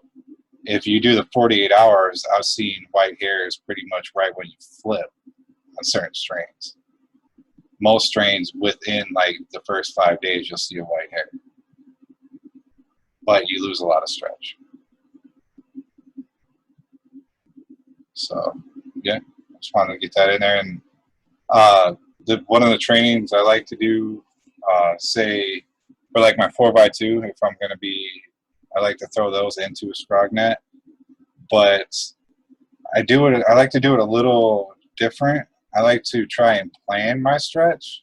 So that's why I like to try and get like the set strains in there, like ones that I run over and over again so I know how they grow. Because I'm all about that efficiency. Like I hate it whenever I over veg and I flip and I have to cut off like 2 feet of growth. It grinds my gears. So that's something I like to plan for. So like, say the Sour Mountain, it likes to do, I'd say, 200% increase in growth when it's flipped. So I would say, yeah, I can attest to that for sure. It's a fucking stretching beast, and it's got like, it's sneaky about it. Like, it stretches kind of normal rate, and then the last week of stretch, it just boom jumps. I'm like, where'd this fucking come from? Yes, you want to flip it when it's at that 2 foot mark and it's looking like a little stickly thing. It's just out of nowhere. If you let it veg out to where it looks like your normal indica plant or whatever, nice and stocky and bushy, you flip that plant like that, it's going to take over your damn growth. So it's just something to think about there. Yeah, that's probably my favorite way to train, honestly. If I can put it in a net, that's what I'm going to do pre-flower. I wouldn't necessarily recommend any other way. Another thing is... So you set that net pre-flower? Yeah. So they're in a net before they even hit flower? Yeah, right before the flip, I like to put it in there, and then I train them in there for about 3 weeks. And then I'll let them grow above the net from that point if they're going to do it. Since my bloom space is separate than my veg space, and I move the plants into their bloom space, I don't just change the time cycle. I will do my trellising within the first week of flower, depending on the strain. So if it's a strain that really stretches, I'll put that first layer of trellis on as a shaping layer to kind of pull that first couple days down. Or if it's a plant that I want it to get a little bit taller and maybe catch up with some of those other stretchers because I'm doing a multi-strain, I'll let some of those, I won't scrog those for a couple of days. Or what I'll do is, just depending on the cultivar, I might not even scrog it at all, and I might just use stakes just because I need it to get taller and fill out more. What I'll do is, typically the plants that do that 100 to 200% stretch, I will scrog out, and one pot here, this plant's tops end up over this plant's tops end up over this plant, and that's how I utilize the real stretchy plants. Otherwise, each plant just gets about 4 square feet. I'm maybe 8, 12, 16, maybe like 16 cubic feet or something like that. I like to give each plant, try to really dial in a good 4 the 8-ounce plant, you know. You have pretty good light penetration in your garden too. You can let your plants get pretty big. So like that being said, like if I could do that, then yeah, like a lot of my strains, even the sour melon, if I could do stakes all the way around and let them go straight up in like I guess a base pattern, that would be optimal. That's Yeah, kind of I am fortunate that I have the double-ended where I have the high ceiling height to be able to utilize the double-endeds really deep into the pan. Get deep into the canopy. And something else that I like to utilize if it is something that really does stretch is I won't just blast it with 100%, 1,000 watts of light. I'll kick it with like 600 watts of light by adjusting my ballast down to like 60% or it's usually like 70% on day one, and every like 5 to 6 days I'll progress it up about 10% of the light intensity. And I know that the spectrum's not ideal at those ranges, but it's not like the blue end, it's more on the red end at those lower ranges. But it also inhibits stretch. It helps with the acclimation to the environment, the light intensity, lower stresses. And when I really want that intensity isn't the first few, I'm not the spectrum and stuff, those first couple weeks of flower, I'm really focused on the middle end of flower when I'm pumping them wide and thick, that's when I really like to get the yield out of it. And I know that like stacking, I wish I had a little bit more of a blue spectrum so I could maybe condense my nodal spacing a little bit more. That would be nice. But again, that's all just in progression, right? And those are probably my limiting factors is like light spectrum and things like that. Whereas I wouldn't consider it being my nutrients like we were talking earlier. It's definitely more in like environmentals. Glad you brought that up because I don't think I put that on the list is power, like how much power you're putting down on them. The lights that I have that I can actually dial down, I don't have 100% on those things until probably like the last 2 weeks, honestly. Like I'm running 50% or below up until like week 4, I'd say, on my rapid pucks. I'd do the same on my other lights if I could. The other lights I just have to raise or lower on. I'll dim my lights down only if I can't raise them up. I'd rather raise it than dim it. I'd rather stay at full power if I can. I don't know why. I just like full power. Yeah, mine are buckled to the ceiling all the time. I used to use ratchet ropes and things like that, but then it's with the canopy there, it's too difficult. So I just plug them all the way up to the ceiling, and then I utilize. It's a little different. You'd think that I'd want more intensity right when I get in there because they're shorter, right? But they seem to stretch so fast either way. And a couple other. I want to give another shout out. Probably Kiss Organics. I want to say it's where I heard this also was. I don't know who he was interviewing or what episode it was, so this is terrible. But they were talking about the intensity the plant really needs. Like most intensity is between like weeks 5 and 6. I think was like they really wanted that most intensity was between weeks 5 and 6, and then you can almost even drop it off after that also. Which I remember them saying towards the end you can just keep cranking it down towards the end if you want. Yeah, and that's something I do like to do with my double-endeds because I do get more of a red spectrum when I lower the percentage of it of the light bulb or of the ballast or whatever. But if I lower the intensity, then the spectrum does change into that redder zone, which I like to do for flush because I don't know, in my mind I'm simulating August, September, I guess.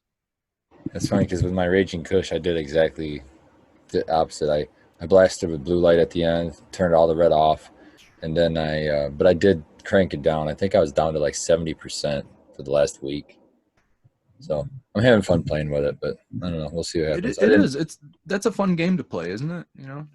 Oh, for sure. I'm going to be messing with that forever, man. I could agree with the dialing down towards the end if you're letting your plant fully ripen and finish. But a lot of us, like, even like say like my OG, it's good to go in 60, but to really finish it, you have to let it go to 70. But so that's one of my thoughts on it. Why I want to crank it at the end because I would say I could take all my strains that I harvest another week, if not more, if I wanted to. I would agree with that if you're under the guise of trying to preserve terpene content because of a heated light. But I wouldn't necessarily totally agree under an LED because the heat's not necessarily an issue, and your light source is still driving photosynthesis. So I think you're still going to be making sugars, and you're still going to be producing the secondary metabolites you want. So to ripen all the way through under full power on the LED, that's what I plan to do. So. Yeah, I'd probably agree with that also. If I was running LED, it'd probably be a different story because I notice heat, and that's why another reason that I do dial down during flush. The last probably 3 weeks, I start dialing it down about 3 weeks towards before I pull. And I don't want to give it a week because or a week range right there because I typically go like 10 weeks on most cultivars just because I really like to finish plants out as full finish as much as I can. I really like that effect that they give. Also, you get a little better yield and you get better colors, stuff like that. But anyways, what I was kind of getting at was when I get into the last 3 weeks or so of flower, most cultivars you can tell are starting to get a little bit of heat stress when I'm staying at 100% light intensity. I'm still leaf surface temperatures in the mid 80s. They'll start foxtailing and things like that, which you could argue is more surface area, better weight. But for me, I like to avoid those unless it's a naturally foxtailing cultivar that does it. Otherwise, I like to try to. I consider that as a stressor. If I see like unnatural foxtails or something, I consider it a stressor. So I want to stay within my low stress ranges towards that end because I think that it might also affect the flavor of the plant. And I've noticed when they really stress out towards the end, you get more of a drier flavor. It's not as sweet. It's not as fruitful or, even skunky or whatever you're looking for. It's not as terpful, I guess, if you Less will. terps. Yeah, less terps. Because it You're makes just burning sense. them Yeah. off, I Yeah, guess. you're burning them off. But I think the main takeaway, though, for everybody that applies to everybody, and would be to, if you're coming from a veg situation and you're moving into another room with a different light, usually that's the flower light's the most powerful light, and usually you're hitting it with more intense light. So be aware of that. And if you're going to go from a veg light to a flower light, and it's a big difference in power, you might want to crank that thing down for the first week or so and gradually bring it up, like Brad was saying, rather than just blast it with those lights. Because if you blast it with those lights, they're gonna be stunted for a while trying to adjust. So if you can kind of give them a little bit of a easier path to get used to it, maybe you won't run into any stunted growth. So I think that's really good thing to bring up. One thing that I wanted to bring up that we haven't brought up as far as what you would do, or what I commonly do when I go from veg to flower, is I like to do lollipopping. I like to clean up the bottoms, shave the legs, whatever you want to call it. But a lot of that bottom growth you're going to remove later anyway. So I like to get it when it's barely there. You know what I mean? If I'm taking less vegetation off rather than taking a branch that's only this long that I got to take off, towards the end anyway, I'd rather get it when it's this long. So I like to do it right as I go into flower, and then I'll continue maybe once a week until week 4, and then I'll stop taking off the bottoms. So as far as, to answer the question that hasn't already been answered, that's one of the things that I'll do too. Yeah, I agree, man. I like to get as much of those like heavy stressors done prior to flipping and things like that. Like to get a lot of the bottom cleaned up, a lot of even topping. I'll do like a final topping and things. Usually no later than a good couple weeks before I flip. I don't really like to do any heavy stressors, even like super cropping or anything like that. I want to make sure all that stuff, I don't have to do any of that the first couple of weeks of flower, because in just overall experience, I've noticed that the end result, what you do in those first couple of weeks of flower, to like dictate that end result so much. Like the less you can stress your plant within that first range, your plant just gets a chance to really acclimate to your environment and really just set a good foundation in its flowering cycle, right? And then it almost appears to minimize stresses as you go along. Like you can be a little more advanced at pruning or lollipopping a couple weeks later and not have to worry about really putting in too much more stress because your plant was able to acclimate as best as it could, and now you can kind of go at it, Whereas in the past, where I've just gone and chopped and things like that. I've had some poor results midway through flower and stuff. I don't know what you could attribute it to, but I always attribute it to just overstressing the plant while it was trying to acclimate. And I know picking all the stuff off the bottom could seem tedious, but it really will help your quality, and I'd say even your yield in the end, because a lot of that larvae stuff just doesn't do anything. You end up throwing that in the trim pile for edibles or whatever. And hopefully I can remember, I'll throw in a little cut here on a really easy method to strip if you're not doing inspection when you're doing your strip, which is normally a good time. Go through when you just check leaves before you go into flower. But if you're not doing that and you want an easy way to do it, just grab your stalk and literally make as tight as you can around it, and you can run down it like that, and you can strip. And you can do a lot of plants really, really quick like that if you're not doing inspection. Because just plucking them off or cutting them off with scissors can take hours, even with a 12-plant grow. Yeah, and I mean, you might not think that little, like, let's say you want that little bit of larf. I mean, you might not think that a whole like 4x4, it's like an ounce of larf or something like that. Hey, I want that larf. You'd be surprised at how much more quality and maybe even yield or better terpenes you might get with your environment more dialed in, because you have that little bit of extra airflow at the bottom of the plant. You have that little bit extra room for root growth, whatever's going on down there. Maybe your humidity is balancing out and helping out the roots, helping out the bottom stay hydrated or something. You know, who knows what you got going on down there, but I like to clean it up myself also. I think it's really important. It adds to your overall quality.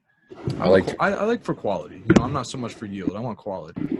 At the same time that I'm cleaning up the bottoms, I also remove a lot of bud sites that are on the inside of the plant that will be, you know, if my lollipopping is to this level, I might go a little higher than that and get the little bud sites on the inside of the plant that aren't going to get any light anyway. I'll remove them right away too and just get them all the fuck out of there, because every time you take a bud site off, I look at it like this. The final yield is one big bud. You know, if you break that down to all these other little buds, then that big bud gets smaller. It doesn't necessarily mean the yield, you know, is worse or better.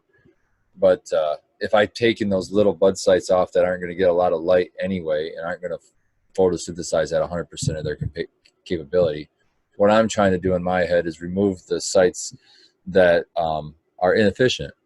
So the sites that are going to be the most efficient, that are exposed to the light and the wind and everything, those don't get touched. But the little scraggly ones, I try to get rid of them. Right, and I can tell within a couple of days of them forming just by the way they're looking, you know, if it's going to be a decent sized bud or it's going to be a little shitty bud that I'm going to have to take off at the end anyway. So I try to get them right at the get-go. And it's usually like at every node, the first one or two bud sites comes off. It's like as I go up the plant, I'll follow the plant up, and then every first node usually goes off until I get towards the top of the plant. And that's usually how I do that. I want to throw in an abolished disclaimer again. Certain strains, I would say, like, say you're growing Girl Scout cookies. If you were to take off everything but basically like your top part of the plant or whatever, you're not going to get very much yield, because that's like a button plant. It like just it does a bunch of little button buds all over the place. So that one you might want to utilize a lot more of that plant. So learn your strain, do some research on it if you haven't grown it. Just abolish disclaimer. Keep going. Yeah, I think that is a good point too, because sometimes you like there's OGs and stuff like that just aren't that leafy. I mean, with the spacing between nodes is like 3 inches and stuff, and I mean they just don't have a ton of bud sites to work with. It's not a bush. It's more like a vine plant, and you really need to get as much as you can. I can agree with those style plants to maybe leave some of the bottom on there, because honestly too, those OG cookie style plants, those bottoms are dense. I mean, they're worth leaving on there sometimes also. But I mean, isn't the theory, you know, back to what Spartan was saying, like the theory is that the plant's using energy, it's using nutrients, it's using, you know, all whatever it takes to work on those bud sites, and if they weren't there, just like a damaged leaf, you get rid of it and the plant no longer has to worry about feeding it or anything, and it can now focus on the more important. I know that that's all anecdotal, but I mean, it makes sense, right? I imagine. Well, I mean, it seems to have worked for me. I've done it and haven't done it, and I've noticed positive results, and that's why I continue to do that. So it So seems to make sense. So like for the OG, that's the strain I worked with the longest. If you take the bottoms, you get more quality up top, and I'm really, really happy, honestly, with quality when you do that. But if you leave the bottoms, you actually do get a little bit more yield if you're actually going to spend the time to trim those up. It's like an extra ounce or two. Because the bottoms, like, unless you have super premature growth or something, like you weren't plucking those little white ones that come out there at like week 6 or 7 or whatever, even that stuff on the bottom is, I'd say, definitely smokable. Like it's good bud. Yeah, I don't consider all bottoms as disposable like larf. I really I go for like density of the bud. If it's got density to it, it's not larf in my eyes. It's like a manicurable flower. I mean, given a certain size, about the size of like a pinky nail or maybe a dime coin, like the coin dime, something like that. Anything really smaller than that, if it's got density, it's still worth trimming. I mean, B grade or not, I mean, it's worth it to me, or it's personal, at least personal smoke. I like it. I'll keep it around. I kind of agree with Spartan in that I like to trim the insides out, just like he was describing, and partly for the reason it's an IPM, but it also helps them to breathe better. And they're a pain in the ass if you try to hang those. Like I cut branches to hang, so that those are the buds that are right where the freaking hanger is. So they always fall off anyway. You know what I mean? So some of those you got to get out of there. But you can't even hang it off those branches. Yeah, I had an old guy tell me, and it was similar to what Spartan was saying, but he said it in a way a little different. But he always said leaves build roots and roots build buds, and that was it. That was his basis of everything. And I know it's pretty basic, but in a way it makes a lot of sense, because when you're removing some of those bud sites, it's not like you're removing weight from your finished product. You know what I'm saying? Like in his mind, you were just removing these ones that aren't going to be A grade. So if you could take all your C and D grade and just push all that weight into your B and A grade, like those top buds, that's kind of the idea, I think, of trying to trim some of that little bit of larf out of there. It's not that there's no value, it's that you're trying to take that value and push it as much into the highest category of quality that you can in that weight. You know what I'm saying? If you're shifting that between all the different grades. I don't know. Yeah, it's almost, I mean, that's exactly how I feel. So, I mean, yeah, I couldn't agree more. I can't even add to it. That's why I do what I do. And I mean, I wish I could grab this laptop and bring you in there right now, but I have a sour melon. Sorry, I'm high. It's hard for my brain to work right now. And it took that to an extreme because it got so overwhelmed by the two plants. There's the OG, the abolished OG that kind of tipped over on her, and then the blueberry quintessa kind of did the same thing on the other side. So is literally, I think, maybe 2 to 3 branches. That's it. They go up high enough to catch light, and then they just shot up past everything towards the end, and now there's these half a forearm sized buds on these damn things. And what am I on, day 64, day 65? So, and abolished should take her at least 70, and it doesn't look like, I mean, it looks like she's in week 4 right now, just all white hairs. So I'm just gonna let her ride and see what she does, but it's just in a 5-gallon pot too. I do agree with the abolished. So cookie strains do not like to be ripped and stripped, man. They don't seem to react the same as other strains. It's weird, but that you said that with a cookie, but that's like the ones that I dropped because I don't know. It's just how I'm going to do things, and they didn't want to get with the program kind of thing. But I noticed that with the cookies too. They hate being ripped on.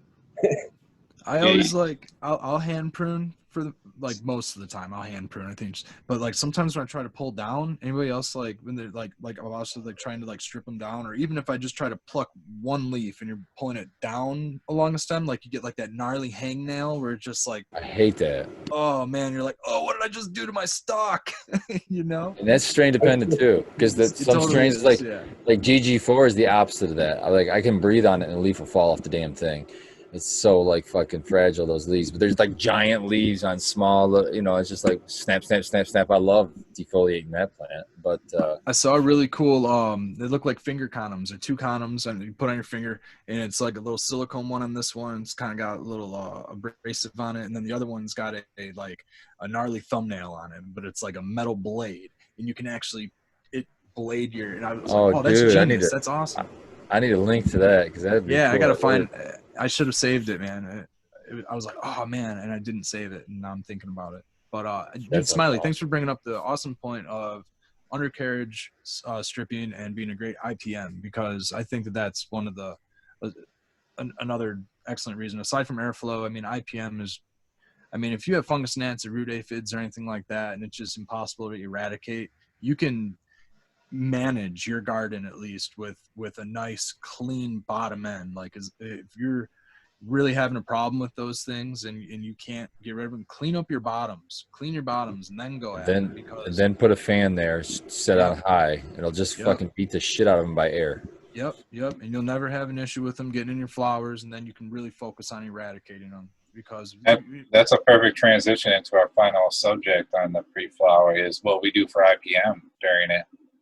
And yeah, the cleanup is a big part of it.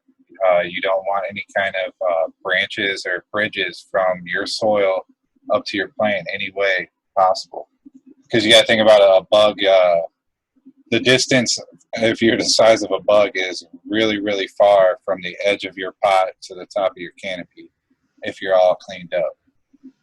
And what I like to do for my IPM is I like to spray sulfur thanks to Spartan Grown and sorry, also the work of Meg Grower and as Wolverine Grower, their YouTube video. That those three things or two things right there really got me to consider, and I've been happy with it for say like I've been doing about 4 or 5 grows now.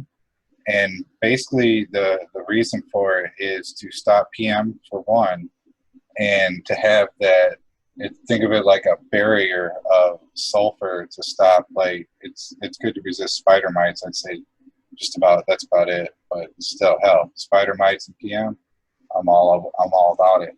And then when you defoliate those, that's just that sulfur boost that you're looking for flavor too in your soil. So I've been really into that. And then, of course, the soap nuts, at least, like I'd say a couple days after the lights come on for the first day of flower.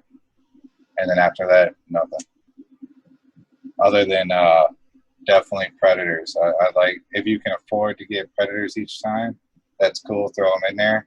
But if you're running regenerative, try to get predators that can survive and keep reproducing in your system, because satchels can get pricey. One thing that I do for my predators, or I'm just kind of hoping there's predators, I just put a scoop of worm castings in too. I'll just throw that in there. I'm like, it's going to give them a nitrogen boost right at the beginning of the flip, and it's going to get them through stretch, hopefully. And then hopefully I know there's soil mites. I see them, but I'm hoping there's predator mites mixed in there too. So that's one way to get them for fairly, really cheap. Another thing that I thought of that you hadn't mentioned was I like insect frass at that point too. That's usually the stuff I use is a 222, but you can elicit a positive response in the plant as far as almost like think of it as like an immune boost when it runs into some frass, especially in the roots. I like to use frass really on transplants too, because that's almost like a mycorrhizae in my eyes as far as, I want the roots to contact this frass so it thinks that there's insects around.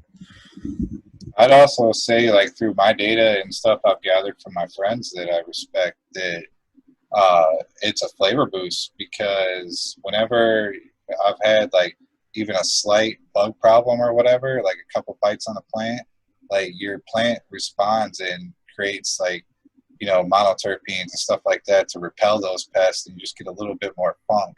So I think you get that response with adding the frass. So it's something I would do. I use black soldier frass myself. It triggers a response in the plant from the chitinase or chitin bacteria or whatever. But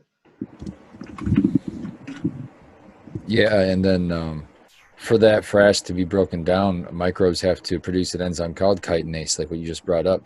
And chitinase is what you probably expect it to do. It breaks down chitin. Well, why that's good is that a lot of the pests that we're trying to that are not beneficial are made of chitin. So any presence of chitinase is kind of a good thing because it's gonna, you know, mess up those critters. Like, hey, I don't know, I don't think a fungus gnat larva is chitin, but I don't know. There's some shit that you could repel with chitinase, I'm sure.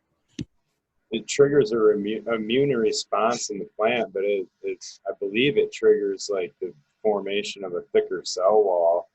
So like it's called the SAR response or something like that, the systemic acquired response. But yeah, it's like the way I look at it is almost like the immune system ramping up to protect you, kind of a thing. But yeah, it thickens the actual cell walls of the actual plant cell walls, you're saying? Well, I think it triggers the plant to be like, because I guess I always like to put it in some form of a different mindset. So when I listen to something, I try to think of an analogy. But like in that, if I'm the plant and I got bugs that are going to pierce into my, you know, my leaves or my stem, and they're going to try to suck out my juice or whatever, my natural defense would be to trigger, you know, predators maybe that are going to come eat them with terpenes, or to, you know, start to form thicker cell walls myself. And, you know, like it'd be like your castle getting raided and you're just going to, you know, keep building your wall up because you don't have an army other than that, you know. I don't know. That's just kind of how I look at it. It triggers That makes sense. Healthier cells, you know. So you want to make sure at that point you have calcium too available for the plant, because it's going to need that calcium to do those things.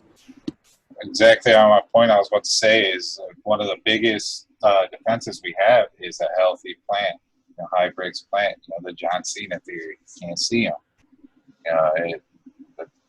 It's one of the biggest things I'd say. Like if you got a plant that's just blowing up, and I don't know, it can outproduce, you know, before you know, a pest, you know, takes over your plant, I guess you could say.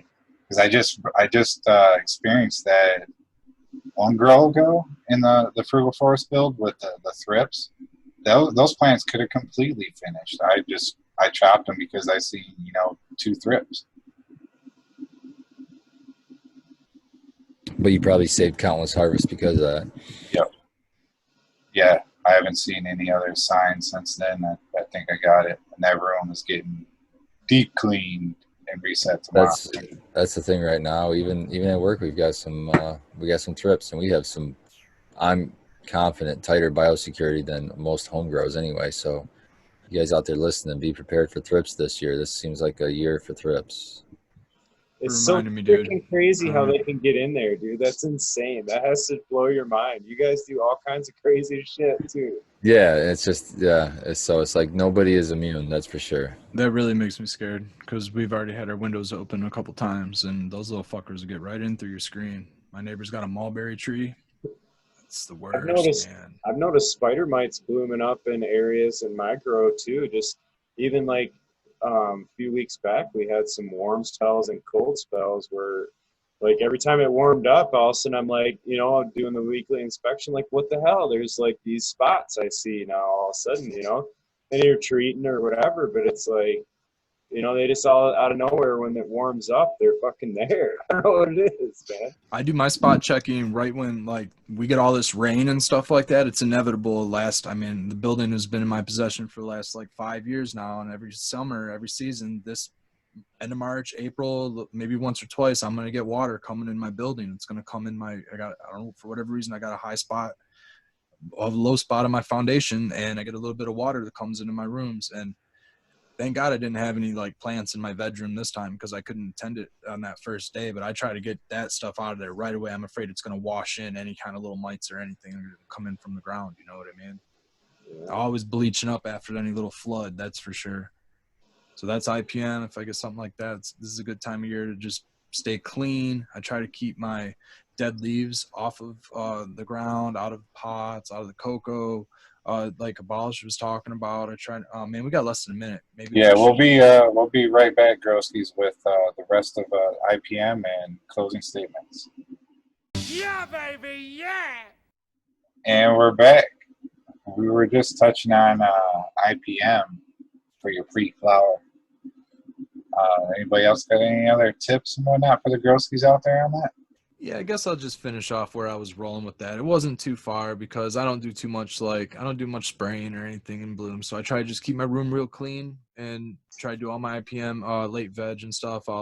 I'll give us some Bavaria Bassana. Man, I'm not even gonna butcher the word. Some BB You were really bacteria. close. Really I was close. pretty close. Bavaria I got the Bavaria. Bassiana. Bassiana. There it is. I'd like to give it some of that, or outdoor. I'd like to give some nematodes and some stuff like that for some preventatives. I'm really excited to try some of this Dr. Zymes for some maybe early flower outdoor, maybe even early flower indoor. I would probably mess with it, considering that they like to claim that you can garden naked with stuff, which seems pretty cool. Maybe I'll get down on some naked gardening.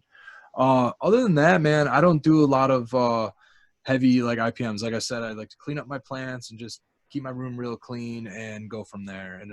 And like I've had aphids and stuff in flower, where like leaf aphids, green aphids, bad aphids, they get into your buds and stuff. Guess what, man? I'm pulling buds. I'm not keeping the buds. So that's my IPM at that point. Once they get into my flowers, I don't spray them. I call the flowers, unfortunately. Sometimes you got to do what you got to do to avoid poor quality product, right? Yeah, I definitely try to treat them hard before they flip. So a lot of that IPM is done in veg. Even the cleaning up the lowers or the insides, I try to keep that opened up. And then I'm not against spraying in flower, so I guess I would add the caveat that the big concern for me in flower is when buds are forming. So I just noticed that if I'm spraying different things, the white hairs turn orange and the buds really don't finish as proper. And that's just my own experience. I've done different things throughout the years too, spraying or whatever, but it's what I've noticed. And so that's kind of the thing I trigger on. And then flower, I just kind of lean heavy onto plant therapy. So I've had really good success with that as far as just kind of a knockdown, and I don't know, the plants seem to like it, so there seems to be a good response to them there too, and I just make sure I end that before they're turning week 3 or day 21 or really starting to form buds is what I'm kind of gauging that by though. I should say I will like root treat like in flower, even later flower. Like if I need to add some Bavaria Bassana, did I say that right that time? Close. I think that sounds good to me. Yeah. Good to you. All right, close enough. So yeah, I would like if I'll water in. Let's say I'm watering in that, or I'm watering in nematodes or something. I will do that, but I try to avoid like the pressure sprayers, anything that's going to create a mist and just get it into my mature flowers and stuff. Glad you brought up the point of like taking off the bud if you see any kind of damage red, because I mean, there's just not a lot of information out there because a lot of people are even afraid to say they ever had a bug. And stuff like thrips and spider mites, if you count the infestation, like basically when they're only on 1 or 2 sites, you like active stripping during that infestation is a good way to battle. Like you can definitely beat them and make it to harvest. I've eradicated leaf aphids by just getting rid of the flowers out of my room. I agree. I mean, they're so slow. They don't do shit. They're just there. I don't even know how they get there, but they're there. You don't see them come in or anything. Just one day you look at your mature flower, and they always seem to just end up there. Like, well, they've probably been there for the entire cycle, and I just don't see them. But they always just seem to be there. Like the last 2 weeks of flood, they're just that's when you find them. They're starting to colonize those last couple of weeks. They suck. So I'm just going to kind of repeat everything what you guys have already said, but I want to just kind of wrap it all up in a nice, neat package for everybody, you know.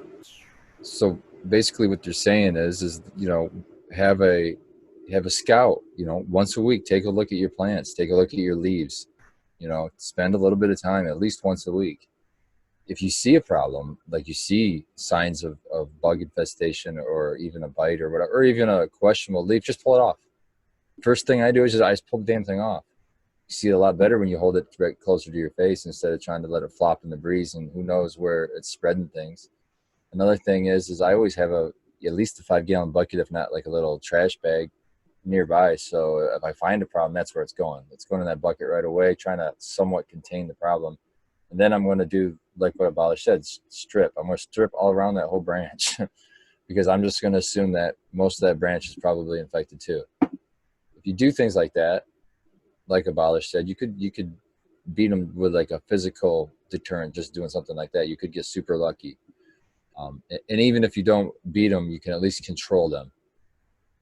And I actually think I've talked to Abolish about this, and he brought it up earlier. I think sometimes without having to do a spray or without having to do anything like that, you can just go in there if you physically are able to sit in there and take the time and physically fight them, whether that be get in there, suck them off with a vacuum cleaner. I've heard some people do, which I don't know. I'm still not really a huge fan, but but you can pull the leaves off and you can get them the hell out of there. And by just doing things like that, I still think that stress, that little bit of stress, might get different terpene expressions and even higher cannabinoids, I believe.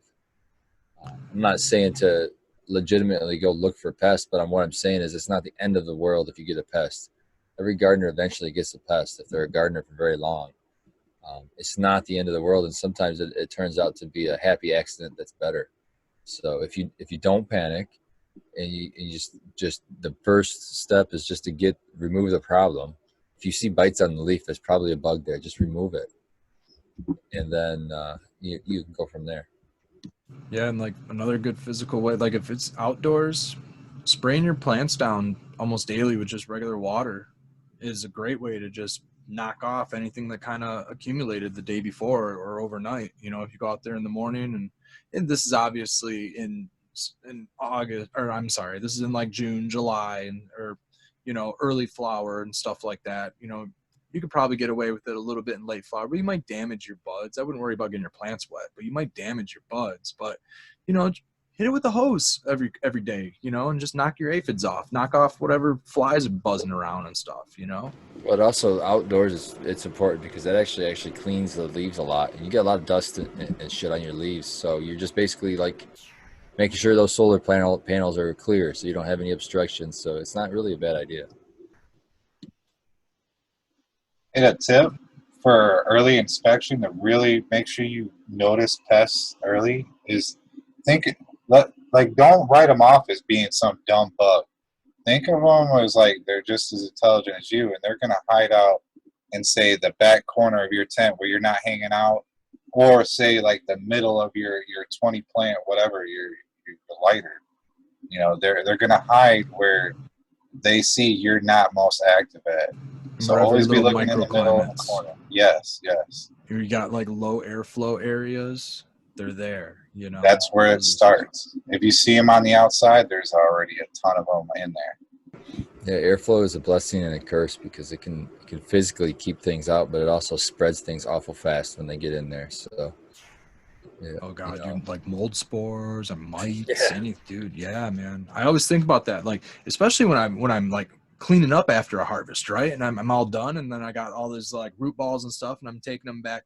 In my scenario, I have to go back through my veg room in one of my bloom room. You know what I mean? So it is what it is. You know what I mean? Like in a different design, would I've had its own access? Yes, but it is what it is. So I have to take these dirty root balls that may or may not have mold, spores, or whatever in it, and it has to go past a couple fans and stuff. So I have to be diligent. You know, I have to wrap it up, or, you know, and then get it out of there. But yeah, dude, it's weird. Air currents are a bitch, man. Have some filters in there. Have some HEPA filters and stuff in there. You know, or carbon filters at least. or get you a bunch of trash cans or whatever, waste a bunch of plastic bags wrapping everything up before you carry it out.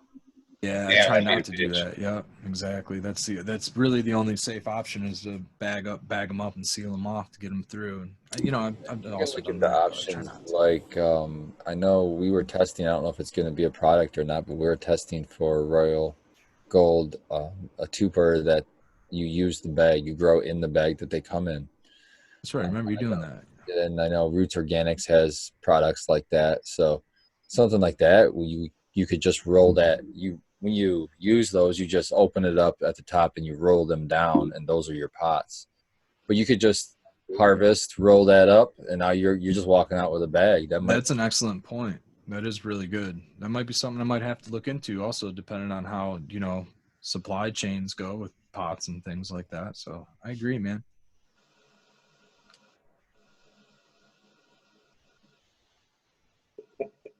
So we got any more final tips for the Groskies on pre-flower, on anything we've talked about tonight that we may have missed? 'Cause I always hate that, like, after we record and then I'll be sitting back like, man, why didn't we fucking talk about that? Yeah, I get that a lot. I was going somewhere and I went the other direction, so I don't know. Well, I think it's a good observation though. Like if you're seeing them pop up, like say you're in your tent, I don't grow in a tent, but in my room, I see them appear in the same back corner, you know what I'm saying? Like, so I know that I have airflow issues there and I've been trying to kind of shift that, but having them hot spots, it usually is related to some kind of a microclimate or a little bit different thing happening there that allows that to propagate, even if it's mold or even if it's any of them pests, I know what it was. It was just quickly as far as like identification, like if that is, a good IPM, whether or not, we're getting into flower or something, but you can do a couple of different things. I always like to do, take Bug Lady Suzanne's method, and that's just to get like a whiteboard, white piece of paper, and go and use it and just shake your plants out on it. You can shake your plants and see what falls onto the white piece of paper.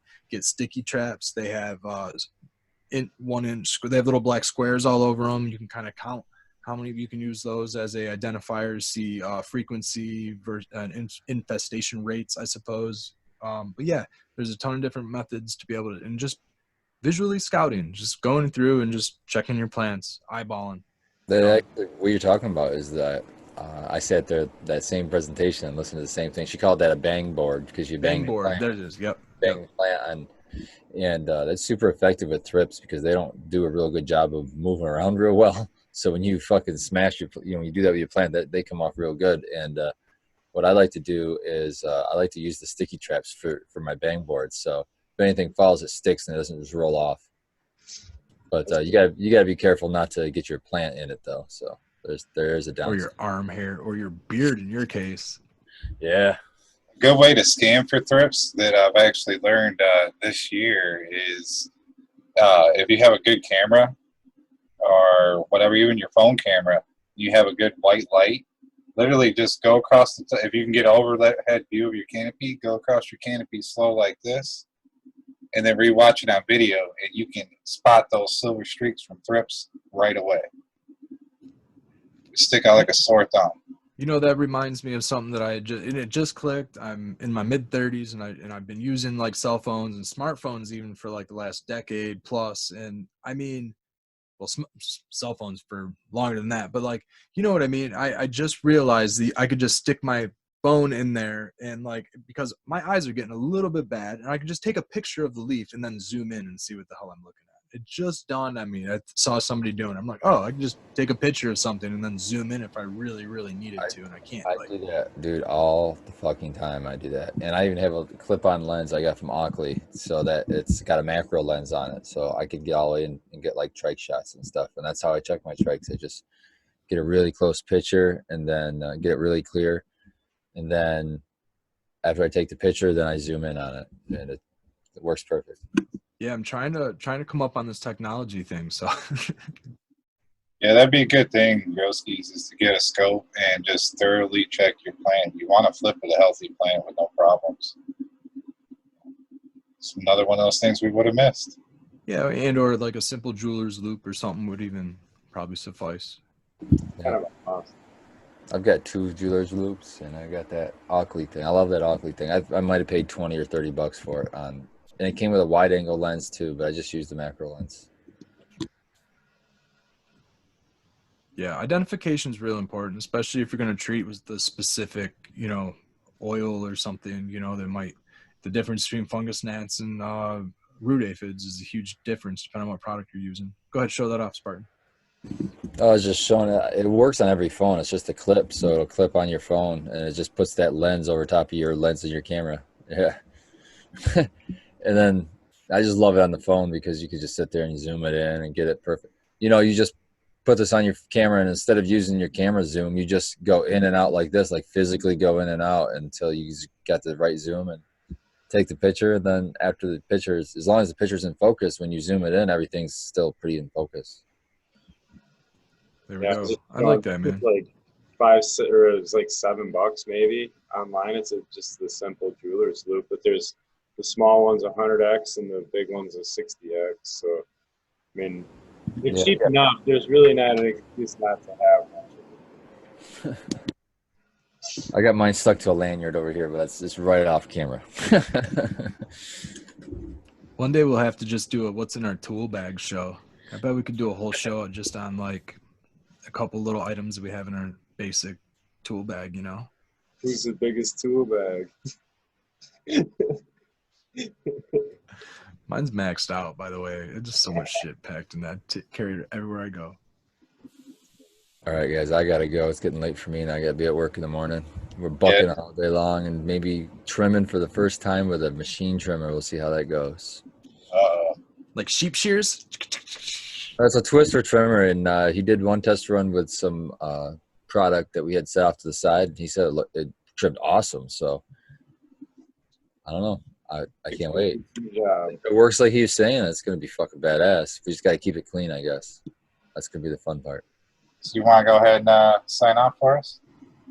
Yeah, I just want to say, shout out to all the Groskies out there. That's why we do this. And we always love interacting with you guys, and can't wait to. I'll be in chat hanging with you guys watching this. Shout out, of course, to everybody here on the panel, my bros here. Loved hanging with you guys. Love having the interaction, while we're all quarantined. And, everybody just be safe out there, and we love you. And hopefully we'll be back next week doing it again. Red Setter Farms. Hey guys, I'm really happy I got a chance to hang out with you guys. It's been a couple of weeks, and it was a great relief to the day, man. As always, I'm Red Setter Farm. You can find me on Instagram at Red Setter Farm. You can find me on YouTube, the Frugal Forest and Michigan Bros Grow Show. I really appreciate all you guys. Frugal Forest, man, all you guys here on this awesome panel, man. It was great hanging out with you guys and getting a session with you. And we had a nice long session tonight, which is even better. Thanks, guys. Peace out, everybody. Cannabis community, love you all. And the master channeler of crystals, Smiley.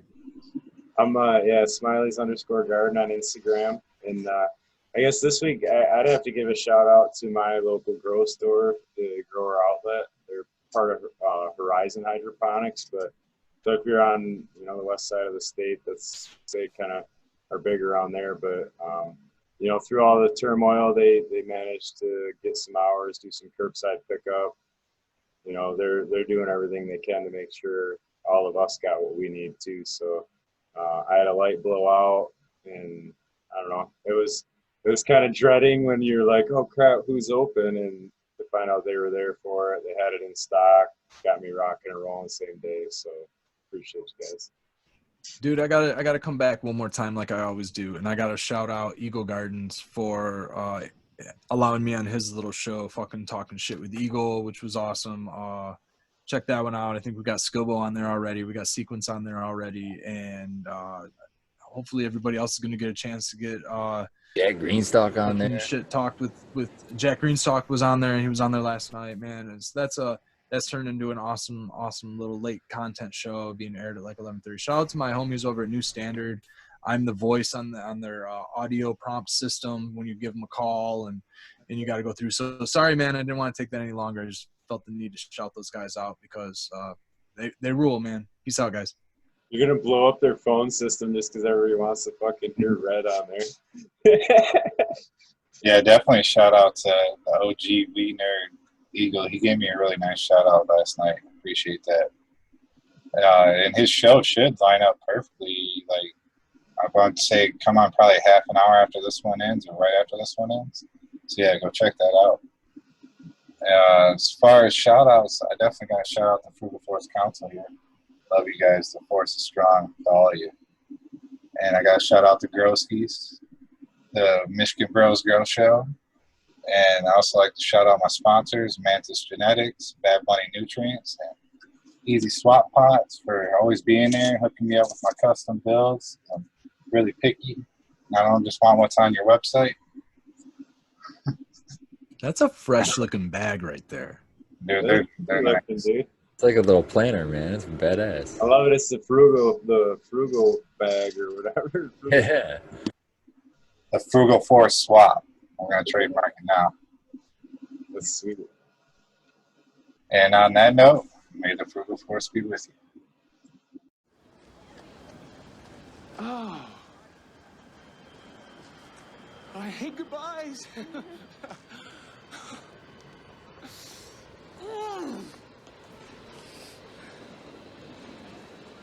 Lloyd.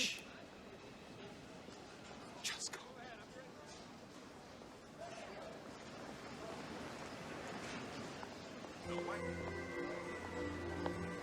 Damn button. Push the goddamn button. You heard what she said.